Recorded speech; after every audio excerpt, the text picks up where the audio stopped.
علیکم اسم راشد کی ادبی دنیا میں ہم آپ کا استقبال کرتے ہیں۔ پیش خدمت ہے ایک مضمون، میرے دست و بازو۔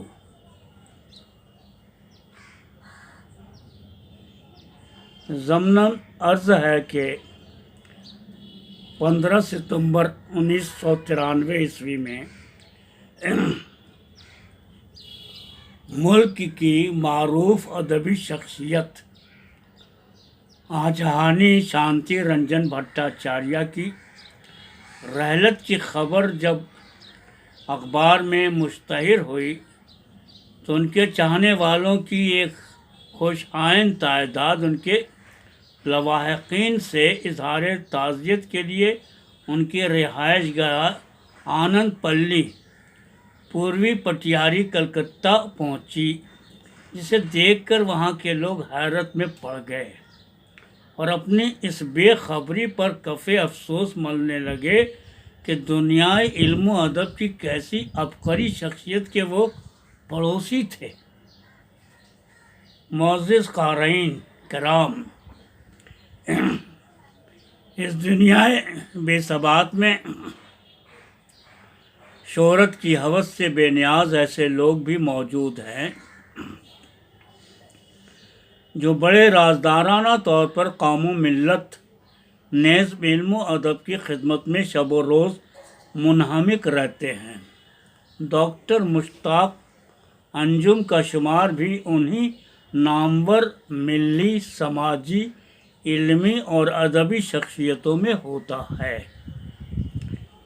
معزز قارئین کرام، مشتاق انجم نے 31 اگست 1955 عیسوی کو جناب محمد معین الدین، قلمی نام صابر جمیل، اور محترمہ سائرہ خاتون کے آشیانہ محبت شیب پور ہاوڑہ میں اپنی آنکھیں کھول لی۔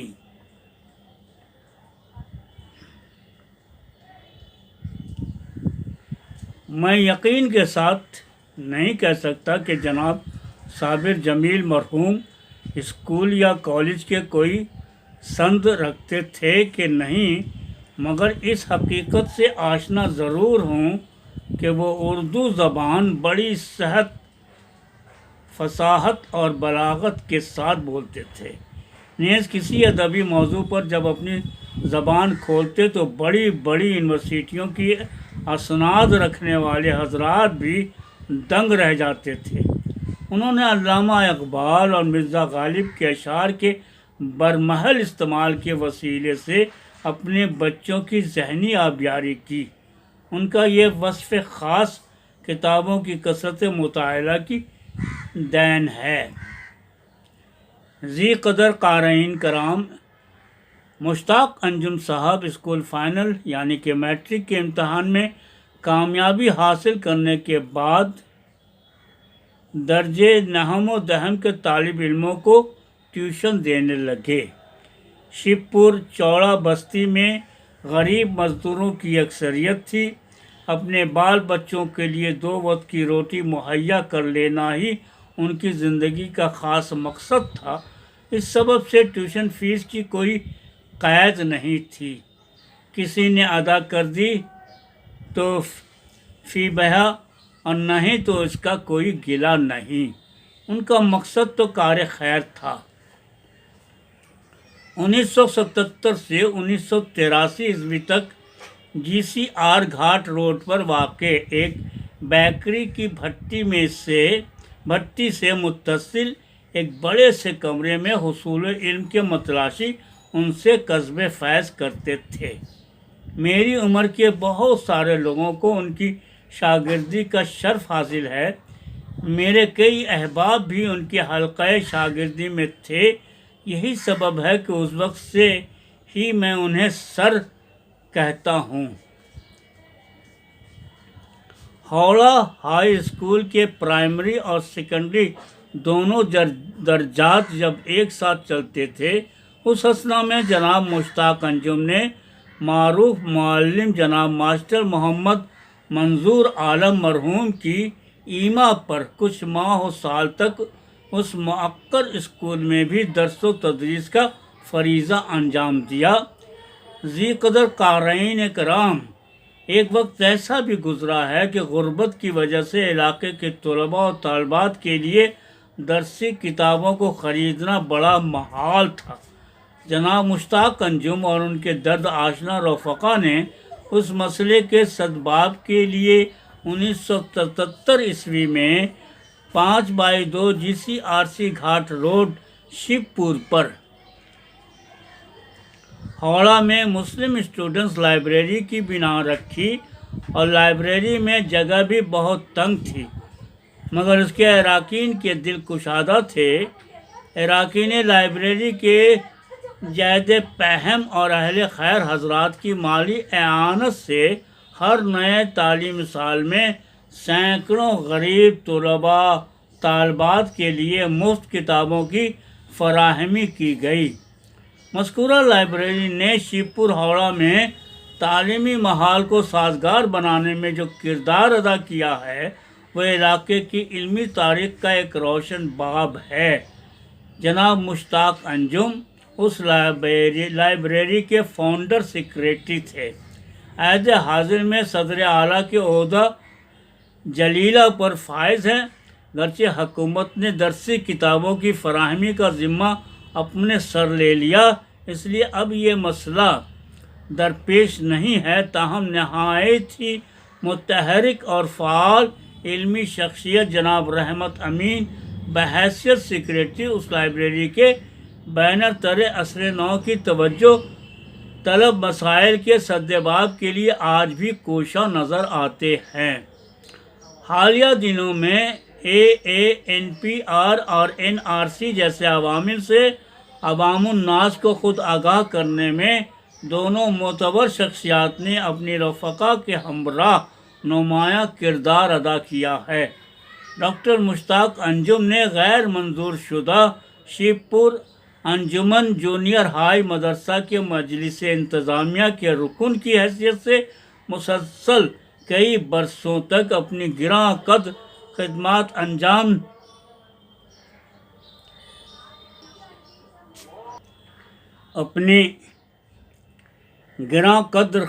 انجام دیا۔ تادم تحریر وہ کئی متحرک ادبی اداروں سے بھی منسلک ہیں، جن میں سے ایک نمایاں نام ہاوڑہ رائٹرز ایسوسی ایشن کا ہے۔ ڈاکٹر مشتاق انجم کے لیے اسکول فائنل سے MA PhD نیز حصول رزق حلال تک کا سفر اتنا آسان نہیں تھا، مگر مشتاق انجم نے تعلیم کی راہ میں حائل دشواریوں کا نہایت ہی بے جگری سے مقابلہ کیا اور کامیاب بھی ہوئے۔ رائٹرز بلڈنگ کلکتہ میں سرکاری ملازمت کے دوران انہوں نے قانونی طور پر ڈومیسائل سرٹیفکیٹ حاصل کرنے والے بہت تیرے لوگوں کی مدد کی۔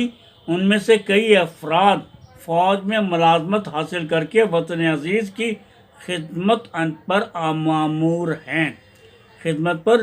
مامور ہیں۔ معزز قارئین کرام، ایک مرتبہ کسی مجلس میں جناب مشتاق انجم کے حوالے سے میں گفتگو کر رہا تھا۔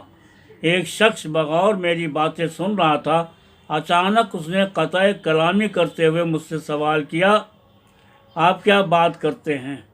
کبھی آپ نے مشتاق انجم کو جمعہ کی نماز میں دیکھا ہے؟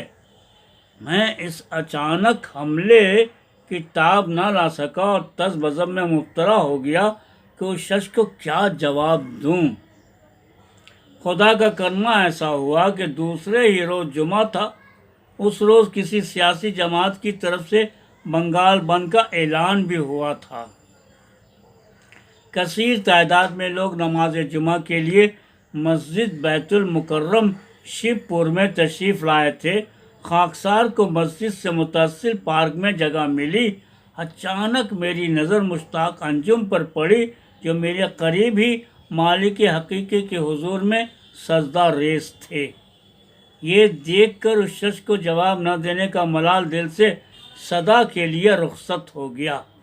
مذکورہ واقعہ سے ہمیں یہ عبرت بھی ملتی ہے کہ لوگ معتبر شخصیات کی حرکات و سکنات پر گہری نظر رکھتے ہیں۔ ذی قدر قارئین کرام، ڈاکٹر مشتاق انجم کی ادبی حیثیت بھی مسلم ہے۔ میرے لیے کہنا بہت مشکل ہے کہ وہ شاعر اچھے ہیں یا افسانہ نگار۔ اس ضمن میں اپنی غزل کا ایک شعر پیش کرتا ہوں جو میری دلی کیفیت کا ترجمان ہے۔ کس کو کس پر دیں ترجیح، دونوں ہیں پابند اصول۔ ڈاکٹر مشتاق انجم اپنے شاہکار جدید افسانوں کے حوالے سے دنیا ادب میں بے حد مقبول ہیں۔ اب تک ان کے افسانوں کے 3 مجموعے منصع شہود پر جلوہ گر ہو کر ارباب علم و ہنر سے داد و تحسین حاصل کر چکے ہیں۔ 1994 عیسوی میں پہلا مجموعہ بے گھری پر بہار اردو اکیڈمی نے انعام سے نوازا، جبکہ دوسرا مجموعہ تلاش 2000 پر مغربی بنگال اور بہار اردو اکیڈمیوں نے انہیں انعامات سے نوازا، اور تیسرا مجموعہ 2016 عیسوی میں خواب دریچہ پر بھی بہار اردو اکیڈمی سے انہیں انعامات حاصل ہوئے۔ 2004 عیسوی میں دیوناگری رسم خط میں بھی ان کے افسانے کا مجموعہ اندھی کھڑکی کے نام سے شائع ہو چکا ہے۔ 2006 عیسوی میں رانگ نمبر ناول کے اشاعت سے ایک منفرد ناول نگار کی حیثیت سے بھی انہیں شہرت نصیب ہوئی۔ اس ناول پر بھی بہار اور مغربی بنگال اردو اکیڈمی نے انہیں اعزاز و انعام سے نوازا۔ علاوہ ازیں راجہ رام موہن رائے کی سوانح عمری، 3 بیگھہ زمین، تمہیں سوندیا رے میگھ مالا ناول کا بنگلہ سے اردو انڈکٹنگ، گولیت ناول کا انگریزی سے ترجمہ بھی کیا ہے۔ اردو ادب کا گہوارہ ہاوڑہ نامی تحقیقی کتاب بھی لکھی ہے۔ معزز قارئین کرام، 1985 عیسوی میں 85 عیسوی میں ڈاکٹر مشتاق انجم کی طبیعت جب شعر گوئی کی طرف مائل ہوئی تو انہوں نے اس فن میں بھی مہارت حاصل کر کے شاہکار غزلیں، نظمیں، رباعیات اور ماہیے خلق کیے، اور 2010 عیسوی میں آسمان پہچانتا ہے کے نام سے قارئین ادب کے حضور پیش کر کے اپنی شاعرانہ صلاحیتوں کا احساس دلایا، جسے دنیا ادب کی مقتدر ہستیوں نے تسلیم کیا۔ میری حقیقت ہی کیا ہے کہ میں ان کی شاعری کے محاسن یا معائب پر کچھ روشنی ڈال سکوں۔ ذی قدر قارئین، بعض صاحبان عقل و خرد کی نظر جب ان کے شعری مجموعہ آسمان پہچانتا ہے پر پڑتی ہے تو وہ اپنی اجرت پسندی کے سبب یہ سمجھ بیٹھتے ہیں کہ شاعر خود ستائشی کے جذبے سے سرشار ہے۔ میں ان کی خدمت میں 10 بستہ اتنا ہی عرض کروں گا کہ وہ مجموعہ کے سر ورق کو غور سے دیکھیں اور اس شعر کے معنی و مفاہیم کو سمجھنے کی کوشش کریں۔ آسمان پہچانتا ہے میرے گھر کا راستہ، بجلیوں کا سلسلہ میرے مکان کے ساتھ ہے۔ معزز قارئین کرام، 6 جون 2018 عیسوی بمطابق 21 رمضان المبارک کو جب میرا سورج، جسے ادبی دنیا شمس افتخاری کے نام سے جانتی و پہچانتی ہے، منشاء الہی کے تحت ہمیشہ ہمیشہ کے لیے غروب ہو گیا، میرے قدم لڑکھڑانے لگے، ایسے موقع پر ڈاکٹر مشتاق انجم نے کبھی غیر محسوس طریقے سے اور کبھی احساس دلا کر میرے لڑکھڑاتے قدموں کو سہارا دیا۔ صحبت کاملہ کے ساتھ اللہ ان کی عمر دراز کرے۔ شبیر ذوالمنان، شپ پور، ہاوڑہ۔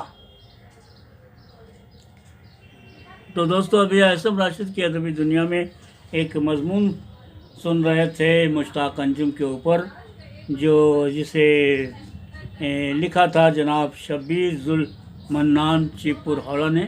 میں امید کرتا ہوں کہ یہ مضمون بھی آپ کو ضرور پسند آیا ہوگا، اور مشتاق انجم جو کہ ایک بڑے شاعر ہیں، بڑے ادیب ہیں، اچھے افسانہ نگار ہیں اور ناول نگار ہیں، آپ کی جو لوگ نہیں جانتے ہیں ان سے بھی یہ بات اب پہنچ چکی ہوگی کہ وہ کس شخصیت کے مالک تھے اور کس طرح سے انہوں نے زندگی کے نشو و فراز کو دیکھے ہیں، ان تمام چیزوں سے جب آپ کی پہچان ہوئی ہوگی تو یقیناً آپ کی محبت ان کے لیے اور امٹ گئی ہوگی اور پیار آپ کو جو ہے مشتاق انجم پر ضرور آ رہا ہوگا۔ میں چاہتا ہوں کہ آپ ان کے لیے دعا کریں، ان کی صحت کے لیے دعا کریں کہ وہ اچھی سے اچھی افسانے، اچھے سے اچھی غزلیں وہ ہم تک اور آپ تک پہنچاتے رہیں۔ اس کے لیے میں آپ سب کا بہت بہت شکریہ ادا کرتا ہوں جو آج ہمارے اس پروگرام کو دیکھ رہے ہیں یا سن رہے ہیں۔ تو دوستو پھر ملیں گے کسی اور دوسری شخصیت کے ساتھ، جب تک اسم راشد کی ادبی دنیا کی یاد دیجیے۔ اللہ حافظ۔